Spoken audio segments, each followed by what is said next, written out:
And what I did was I blended certain areas that I wanted to stay solid.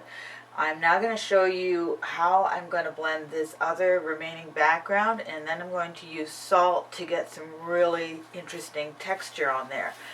This is my abstract peacock feather. So now what I'm going to do is I'm putting a few different shades of green in the back here. I'm using DuPont French dyes, and I have mixed them slightly to get the shades that I want to get. So if I want my green a little more blue or whatever, you know, you add whatever color you want to make it go the shade that you want. So I'm starting off with this emerald green.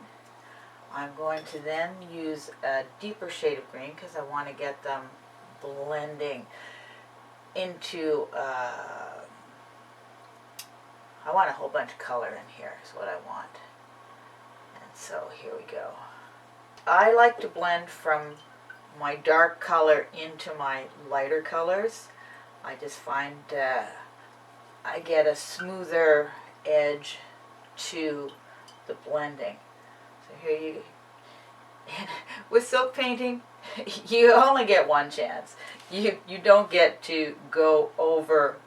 There's no redos. It's not like painting on canvas where you can go, oh, I don't like that. I'm going to paint on top of that. And you really only get one chance. So now I've got a little bit of this background blending going on. And then maybe want to spread the dye a bit more. And this is just really pale mix of some isopropyl alcohol and a really pale dye in there. So I'm just throwing that on there to get a little bit more shape. Now this is way too wet right now to put the salt on. If I were to put the salt on right now, it would just dissolve with the water. So you want to find just the right wetness in this fabric before you put salt on. So this background is all ready, but I'm going to have to let it wait for, I don't know, maybe another maybe 10 minutes before I put salt on. So I'll take a little break here. The silk has dried a bit since we last met. Now I have here, this is coarse salt, so it's really quite thick, and I'm going to just sprinkle that on, and you can see these big chunks of salt will take the water molecules, it'll suck the water molecules and then make a really interesting free-form pattern.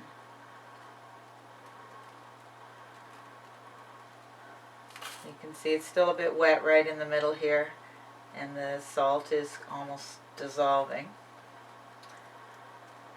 But this will take a little while for the salt to act and suck up the water and make those really neat little shapes.